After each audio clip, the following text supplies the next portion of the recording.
Hi అండి, అందరూ ఎలా ఉన్నారు? Welcome to my channel Janu lifestyles. ఈరోజు నేను మీకు చపాతీకి కానీ పుల్కాకి కానీ ఒకే పిండితో ఎలా చేసుకోవాలో ఎక్స్ప్లెయిన్ చేస్తున్నాను. ఇక్కడ చూసారా, ఇది పుల్కా ఎంత సాఫ్ట్గా వచ్చిందో.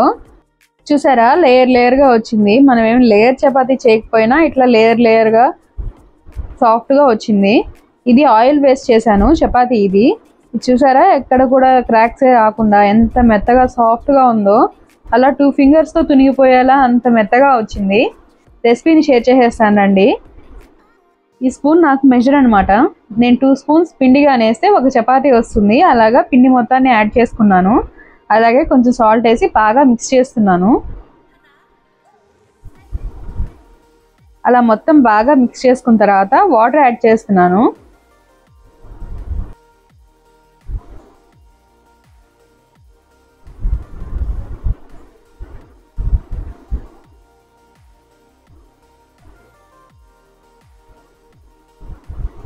పిండి మొత్తం బాగా మిక్స్ అయ్యేలా కలుపుకోవాలి. వాటర్ యాడ్ చేసుకుంటూ ఒకేసారి వేసేయకండి, అట్లా వేసుకుంటూ కలుపుతూ ఉంటే పిండి బాగా స్మూత్గా వస్తుంది. చూసారా, ఈ విధంగా పిండి స్మూత్గా రావాలి.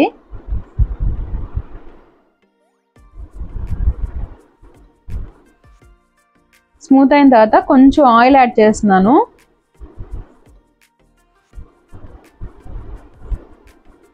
ఆయిల్ పిండికి పట్టేలాగా బాగా మిక్స్ చేసుకోవడమే ఒకసారి. మరీ ఎక్కువ మిక్స్ చేయక్కర్లేదు, కొంచెం మిక్స్ చేస్తే సరిపోతుంది.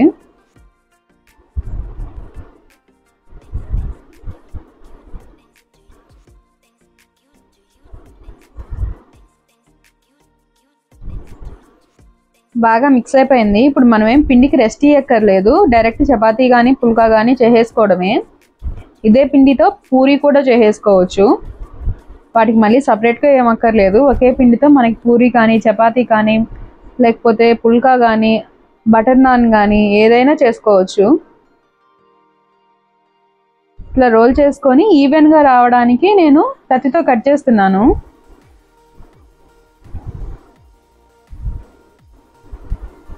రౌండ్ బాల్లా చేసి అలా ప్రెస్ చేసుకుంటే సరిపోతుంది.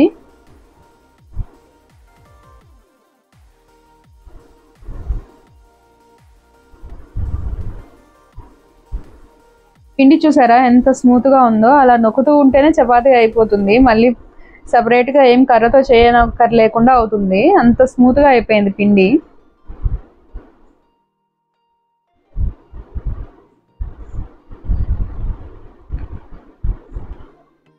ఇప్పుడు కొంచెం పిండి వేసి పల్చగా చేసుకోవడమే. మరీ పల్చగా చేయక్కర్లేదు, అలా అని మరీ మందంగా కూడా చేసేయకూడదు. నేను ఇక్కడ చేస్తున్నాను చూడండి. అలా పిండి వేస్తూ చపాతీని తిప్పుకుంటూ రుద్దుకోవాలి.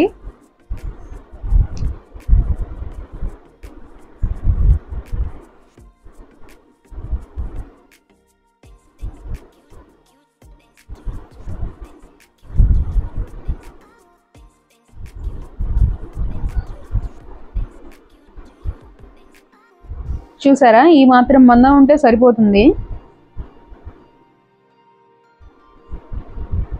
ఇప్పుడు కాల్చుకుందామండి.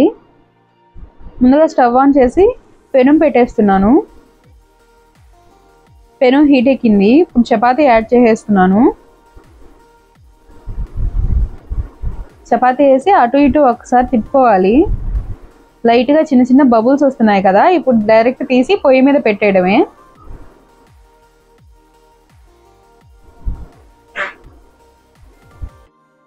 చూసారా ఎంత బాగా పొంగుతూ వచ్చిందో.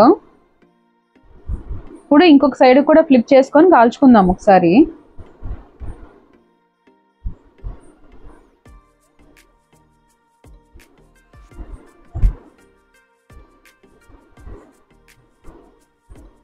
తందూరి రోటీ లాగా వచ్చేసింది.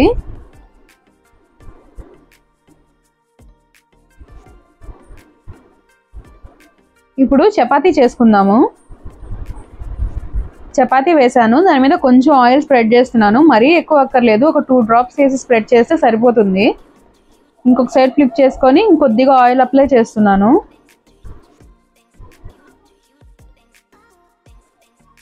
ఇక్కడ చూసారా, అట్లా బబుల్స్ వచ్చినప్పటికి మళ్ళీ ఒకసారి అట్లా ప్రెస్ చేసుకొని ఇంకొకసారి ఫ్లిప్ చేసుకోవడమే. అట్లా తిప్పుతూ కాల్చుకోవాలి. గంటల తర్వాత కూడా చపాతీలు ఇంతే స్మూత్గా ఇంతే మృదువుగా ఉంటాయి. ఈ చపాతీలతో కాంబినేషన్గా పన్నీర్ బటర్ మసాలా కానీ లేకపోతే చికెన్ బటర్ మసాలా కానీ ఏ కర్రీతో అయినా పర్ఫెక్ట్గా ఉంటాయి.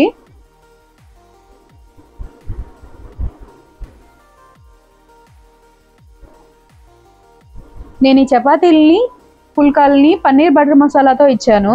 ఆ రెసిపీ కావాలంటే నా ముందు వీడియోలో ఉంటుంది.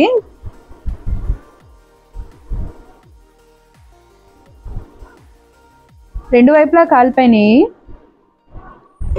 ఇంకో చపాతీ కూడా కాల్చేస్తున్నాను. మీకు ఏమైనా డీటెయిల్ రెసిపీస్ కావాలంటే నా కామెంట్ సెక్షన్లో కామెంట్ చేయండి. నేను ఆ రెసిపీస్ అన్నీ షేర్ చేస్తాను.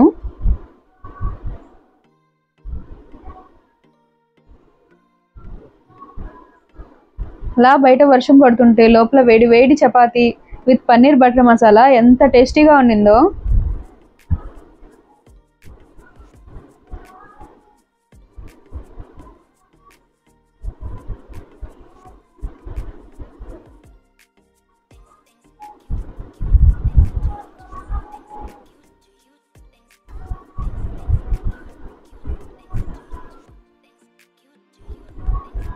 అన్నీ కాల్చేసాను. ఇక్కడ చూడండి ఎంత స్మూత్ అండ్ సాఫ్ట్గా ఉన్నాయో.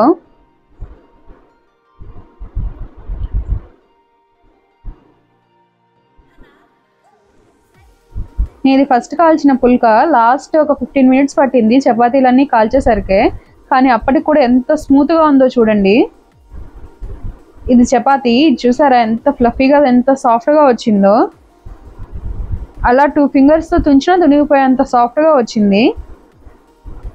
Thanks for watching. Please like, share and subscribe to my channel Janu lifestyles. రేపు మరొక వీడియోతో కలుసుకుందాం.